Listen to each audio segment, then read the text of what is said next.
오늘도 찬양과 말씀과 기도로 시작하는 행복한 아침입니다. 오늘 말씀은 세 가지 주제를 다루고 있습니다. 첫째는 13절, 17절에 초막절 또는 장막절이라고 하는 절기에 관한 말씀입니다.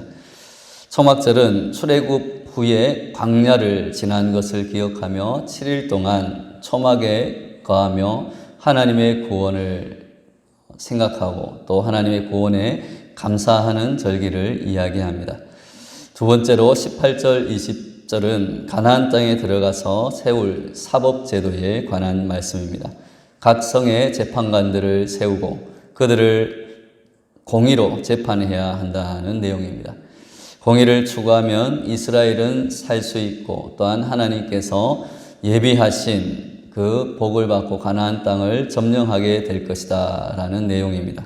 셋째 21절, 22절은 이스라엘에게 금지된 우상 숭배에 관한 말씀입니다. 여호와 제단 옆에 아세라상과 주상을 세우지 말라, 즉 우상을 섬기지 말라는 명령이 주어집니다. 먼저 초막절인 장막절은 대추나 포도나 올리브 같은 여름 과일을 수확하는 그러한 명절입니다. 초막절에는 모든 백성이 하나님이 택하신 곳에서 7일 동안 베푸신 그 복에 대해서 감사하며 모든 가난한 사람들과 함께 나누며 마음껏 즐거워하는 그러한 절기입니다. 특별히 7년마다 돌아오는 안식년, 면제년의 초막절에는 모든 백성이 모여서 하나님의 말씀, 즉 율법을 낭독해야 했습니다. 이스라엘 백성 가운데 모든 남자는 세계의 대표적인 명절인 무교절 77절 초막절에 택하신 곳에 올라가서 하나님이 베푸신 복과 은혜에 감사하며 절기를 지켜야 한다고 말씀하십니다. 즉 이스라엘의 절기는 그들의 형편에 상관없이 구원의 은혜를 감사하며 기뻐하는 날입니다. 하나님의 은혜를 풍성하게 부어주신 그 날에 공동체가 함께 모여서 그 기쁨을 나누고 감사하는 것은 아주 중요한 일입니다. 이렇게 하나님이 주신 그 은혜를 기억하는 사람들은 베풀고 섬길 수 있게 되는 것입니다. 내 것을 고집하지 않고 모든 것이 하나님께서 베푸신 은혜입니다라고 기억하는 사람, 그 은혜에 감사하는 사람은 그러므로 가난한 자들과 나눌 수 있게 되는 것입니다. 고여있는 물은 썩게 됩니다. 생명이 온전히 살 수 없습니다. 마찬가지로 내 것이라고 우리가 움켜쥐고 베풀지 않는 사람은 마치 사해와 같이 죽음의 바다가 됩니다. 그러나 흐르는 물, 내가 가진 것을 흘려보내는 나누는 인생은 하나님의 생명으로 늘 충만합니다. 갈릴리 바다처럼 예수님을 만나서 예수님의 생명과 사랑을 흘려보내며 베푸는 풍성한 인생을 사는 저와 여러분 되시기를 바랍니다. 절기에 이스라엘 남자들은 하나님 앞에 빈손으로 나아갈 수 없었습니다. 하나님이 주신 복을 따라 힘대로 예물을 드렸습니다.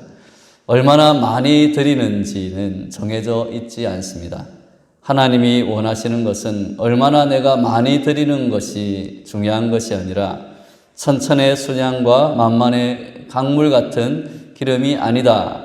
하나님은 지금도 우리에게 정의를 행하며 인자를 사랑하며 겸손하게 하나님과 함께 행하는 것을 원하시는 줄로 믿습니다. 즉 우리가 우리의 삶 가운데서 하나님을 바라보며 하나님의 말씀을 지키고자 노력하며 정의를 행하고 인자를 사랑하며 겸손하게 하나님의 말씀대로 행하는 삶의 예배를 원하시는 줄로 믿습니다. 그래서 오늘 신명기 말씀에서는 절묘하게도 초막절 규례 다음에 각 성의 재판장과 지도자를 두고 공의로 백성을 다스리고 재판하라는 명령이 이어집니다. 우리는 이 말씀을 통해서 우리가 하나님께 진실로 드려야 할 것이 무엇인지를 깨닫게 됩니다. 하나님은 재판을 굽게 하지 말고 사람을 외모로 보지 말고 뇌물을 받지 말라고 명령하십니다. 뇌물은 지혜자의 눈을 어둡게 하고 의인의 말을 굽게 한다는 말씀이 19절에 뒤따릅니다. 그 어떤 지혜자나 의인이라 할지라도 눈에 보이는 재물의 유혹에서 자유로울 수 있는 사람은 없습니다. 그러나 재물이 인생의 주인 노릇을 할 때 우리는 하나님에게서 멀어지고 맙니다. 성경은 사람들이 돈을 마치 하나님처럼 섬기고 있다라고 우리에게 말씀하고 있습니다. 예수님도 사람은 하나님과 재물을 동시에 섬길 수 없다라고 마태복음에서 말씀하고 계십니다. 우리 인생과 모든 만물의 참된 주인은 오직 창조주 하나님밖에 없음을 우리는 기억하고 그 하나님만을 섬기고 하나님의 말씀만을 그 어떤 눈에 보이는 돈과 물질보다 또한 우리를 유혹하는 세상적인 것들보다 우리의 욕심과 탐욕과 쾌락보다 하나님만을 섬길 때 우리가 참된 행복한 인생을 살게 된다고 하나님은 성경에서 계속해서 우리에게 말씀하고 계십니다. 20절 말씀에서 그러므로 마땅히 그러한 하나님의 말씀을 따라 공의를 따르는 사람에게 주어지는 약속은 생명과 땅을 차지하는 복입니다. 눈에 보이는 형편을 뛰어넘어 하나님의 말씀에 기꺼이 순종하는 사람에게 복이 있는 줄로 믿습니다. 그것이 하나님 나라의 기준이기 때문입니다. 당장 눈앞의 이익이 우리를 유혹할지라도 굴하지 않고 하나님의 말씀에 따라 공의를 행하는 사람, 또한 진리이신 예수님을 따르는 성도는 반드시 생명을 얻고 하나님 나라를 누리게 되는 것입니다. 이것이 성경이 말하는 참된 복입니다. 그래서 21절, 22절에서 하나님은 여호와의 제단 앞 옆에 아세라 상과 주상을 세우지 말라고 명령하십니다.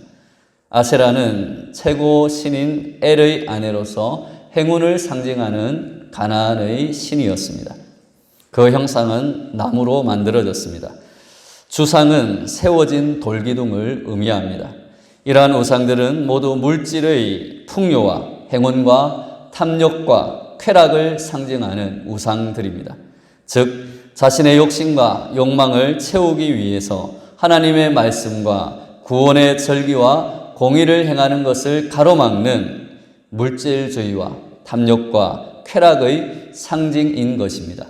그래서 하나님은 그러한 우상들을 세우지 말라. 우상을 섬기면 우상과 함께 결국은 망하게 될 것이다. 하나님 대신 물질을 탐하고 우리의 쾌락과 우리의 욕심을 따라 살아가다 보면 우리 그 물질과 쾌락과 또한 탐욕에 따라서 멸망하게 될 것이다 라고 하나님은 말씀하고 계신 것입니다.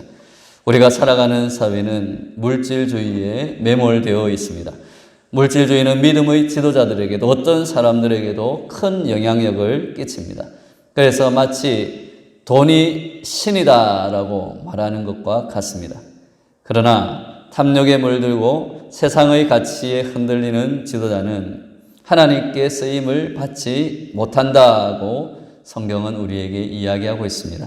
하나님은 말씀을 삶의 모든 상황에 적용하는 공의로운 지도자, 그리고 오직 하나님만을 온전히 신뢰하는 믿음의 지도자들을 통해서 하나님의 나라를 만들어 가실 것입니다. 성경에서 절기는 하나님이 베푸신 그 큰 은혜를 기억하고 감사하며 그 기쁨을 나누는 시간입니다. 무엇보다 우상을 섬기지 말고 하나님께 정성을 다해 예배해야 합니다.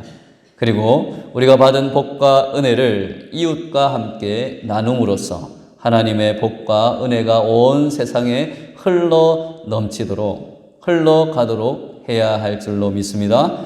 또한 삶의 예배로 모든 일에 정직하고 공평하게 행함으로써 사람들에게 덕을 끼쳐야 합니다. 사랑하는 여러분, 오늘 하루도 하나님의 구원의 은혜에 감사하며 이웃과 함께 우리가 받은 그러한 복과 생명을 나누기를 바랍니다. 또한 하나님이 기뻐 받으시는 정의를 행하는 삶의 예배로 하나님께 영광을 돌리고 사람들에게도 또한 인정받는, 존경받는 참된 성도의 삶을 살아가는 저와 여러분 되시기를 예수님의 이름으로 축원합니다. 다 같이 우리 주여 삼창하시고 기도하시겠습니다.